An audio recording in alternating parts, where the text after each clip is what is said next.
Assalamualaikum warahmatullahi wabarakatuh. Jumpa lagi dengan saya Inka Rizkiani Angkawala pada mata kuliah Statistik Pendidikan.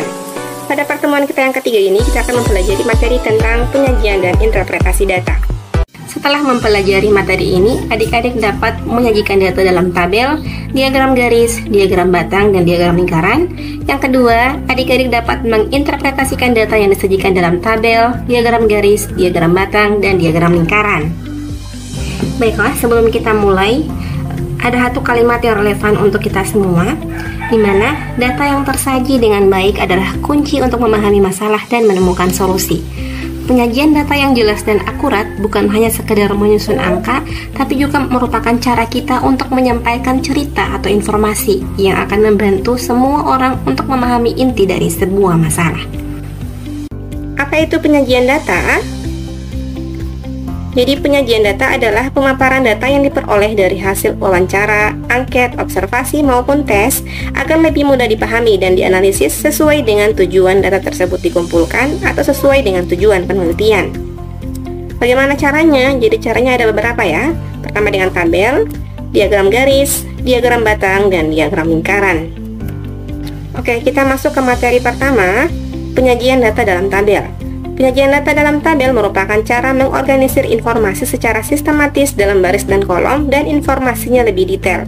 Misalkan kita punya 20 nilai mahasiswa, nilai ini akan lebih informatif kalau kita mengubahnya menjadi bentuk tabel seperti ini. Ada kolom nilai dan kolom frekuensi. Untuk nilai 70 itu ada berapa, kita hitung bersama-sama ya. 1, 2, 3. Nah, frekuensinya adalah 3. Nilai 75 ada berapa? 1, 2, 3, 4. Ada 4 dan seterusnya sampai diperoleh 20 nilai. Nah, informasi yang kita dapatkan dari tabel ini adalah nilai terendahnya 70, nilai tertingginya adalah 95. Selanjutnya tentang diagram garis. Diagram garis merupakan diagram yang digunakan untuk menggambarkan perkembangan suatu kegiatan dari waktu ke waktu. Misalkan kita punya data dalam bentuk tabel, ini data mahasiswa 4 tahun terakhir, kita akan mengubahnya menjadi diagram garis. Nah, langkah pertama adalah kita membuat sumbu X dan sumbu Y. Sumbu X berisi informasi tahun ajaran, sumbu Y berisi informasi tentang frekuensi. Kemudian kita membuat titik di masing-masing tahun ajaran ini. Untuk laki-laki warna biru 100, 178 dan seterusnya. Untuk perempuan 200, 247 dan seterusnya. Selanjutnya kita tinggal menghubungkan titik-titiknya sehingga terbentuklah diagram garis. Nah, apa informasi yang Anda dapatkan dari diagram ini? Informasi pertama adalah jumlah mahasiswa perempuan lebih banyak dibandingkan mahasiswa laki-laki. Hal ini terlihat dari yang garis merah ini berada di atas atau frekuensinya lebih besar dibandingkan yang garis biru. Kemudian yang kedua, jumlah mahasiswa perempuan mengalami peningkatan setiap tahun. Nah, hal ini terlihat dari sini, dari grafiknya atau gambarnya itu cenderung naik setiap tahunnya. Kemudian yang ketiga, jumlah mahasiswa laki-laki itu meningkat pada 2 tahun pertama untuk tahun 2022 dengan 2023, tapi menurun pada tahun 2024. Jadi itu interpretasi diagram garis. Selanjutnya diagram batang.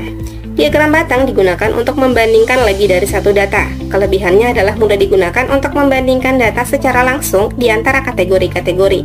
Misalkan membandingkan jumlah siswa antar kelas, nilai penjualan produk, kemudian perolehan medali emas seperti gambar di samping. Nah, sekarang kita akan mengubah, kita punya data di tabel ini, data hasil panen kebun Pak Raden, kita akan ubah menjadi diagram batang agar lebih mudah dapat informasinya. Sekarang kita punya untuk 2 tahun ya, 2022 dengan 2023. Jadi kita buat diagram batang ada 2 warna, ini warna orange dan warna biru. Nah, untuk ini, pertama ini, untuk yang sumbu X-nya ini jenis tanaman, sedangkan sumbu Y-nya adalah frekuensi. Nah, untuk kentang pada tahun 2022 itu 500. Jadi warna orange-nya 500, warna birunya 650. Kemudian untuk jagung, warna orange-nya 450, warna birunya 400. Kacang panjang 120, 150 dan seterusnya. Jadi begini cara menggambar diagram batang. Karena kita akan interpretasi ya. Nah, ini kita punya data jumlah hewan peliharaan mahasiswa. Nah, informasi apakah yang kita dapat peroleh dari sini? Jadi sekarang yang kita perhatikan pertama adalah yang warna hitam yang untuk laki-laki. Jumlah mahasiswa laki-laki. Kita hitung bersama ya. Ini ada 4 tambah 7 tambah 2 tambah 5 tambah 5. Berarti 23 mahasiswa. Kemudian mem perempuan, kita perhatikan warna biru. 6 tambah 5 tambah 1 tambah 4 tambah 3 dapat 19 mahasiswa. Kemudian informasi apa lagi? Nah, sekarang kalian perhatikan yang warna hitam untuk laki-laki. Yang paling tertinggi di mana? Oh, di ikan. Jadi laki-laki itu paling banyak memelihara ikan. Sedangkan perempuan yang warna biru ini, yang mana yang tertinggi? Oh, di kucing. Jadi perempuan paling banyak memelihara kucing. Apalagi informasinya? Ini lihat yang paling sedikit. Ternyata laki-laki paling sedikit memelihara burung, sama halnya dengan perempuan. Oke, paham ya? Kita lanjut, ini adalah latihan soal. Jadi kalian cocokkan antara data dengan tabel dengan diagram batang. Jadi kalian isi titik-titik berikut. Nanti akan saya periksa nanti. Oke, kita masuk ke diagram lingkaran. Diagram lingkaran merupakan visual penyajian data yang berbentuk lingkaran dan dibagi menjadi beberapa sektor atau juring lingkaran yang besarnya sesuai dengan data tersebut. Misalkan ini kita punya data yang sama juga dengan yang tadi, hasil panen kebun Pak Raden.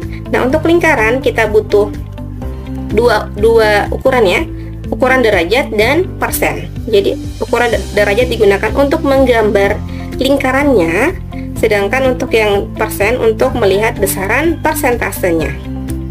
Nah, ini rumusnya, hasil panen atau per item dibagi totalnya, kemudian dikali 360 derajat untuk derajat, sedangkan untuk persen dikalikan 100%. Kita lihat di contoh soal ya. Jadi ini untuk derajat, kita cari dulu derajatnya. Caranya adalah ini per masing-masing, 650 dibagi 1500 kali 360 derajat dapat 156 derajat. Dan jagung 300 bagi 1500 kali 360 derajat sama dengan 72 derajat dan seterusnya, sehingga dapat digambarkan gambar berikut. Ini bentuk, ini sudutnya, ukuran sudutnya ya, per masing-masing item. Sekarang selanjutnya kita akan menentukan berapakah persentasenya. Caranya sama ya dengan yang tadi, cuman bedanya ini dikalikan 100%. Berarti 650 dibagi 1500 kali 100% dapat 43,3%. Sehingga diperoleh berikut. Ini gambar, ini sudah ada derajatnya dan sudah ada persentasenya, sehingga lebih melengkapi informasi tentang diagram lingkaran. Sekarang kita akan interpretasi ya. Nah, ini merupakan data jenis-jenis bahan pokok yang terjual pada tahun 2023. Sekarang bantu saya untuk menjawab pertanyaan berikut. Yang pertama, bahan pokok apakah yang terjual paling banyak?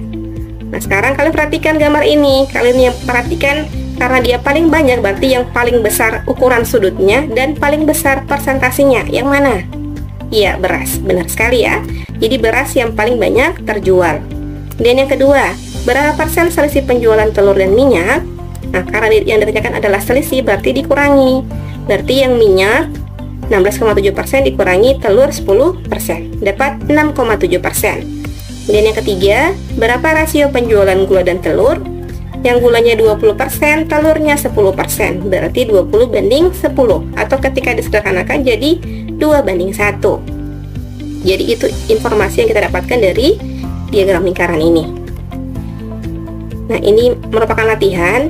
Jadi latihan yang tadi yang di tabel diagram batang tadi, kalian ubah menjadi diagram lingkaran, kemudian berikan 3 interpretasi untuk mendeskripsikan data yang kamu buat. Nah, dari penjelasan yang awal sampai sekarang, menurut kalian manakah cara yang tepat untuk menyajikan dan menginterpretasikan suatu data? Ya, jadi sebenarnya semuanya bergantung pada jenis data dan keperluan penyajian data yang diinginkan. Apabila kalian ingin menyajikan data secara detail dan ingin membandingkan banyak variabel, banyak kategori, dan secara rinci, maka kita perlu tabel. Kalau kita ingin menampilkan perubahan dari waktu ke waktu atau ingin menampilkan fluktuasi data dari waktu ke waktu, maka butuh diagram garis. Dan kalau kita ingin melihat atau membandingkan data antar kategori atau kelompok, maka butuh diagram batang. Sedangkan untuk menunjukkan proporsi atau persentase secara keseluruhan, maka butuh diagram lingkaran. Oke, demikian penjelasan materi hari ini. Semoga bermanfaat untuk adik-adik semua. Nanti kita untuk pertanyaannya bisa langsung di kolom chat di Classroom ya. Terima kasih. Wassalamualaikum warahmatullahi wabarakatuh.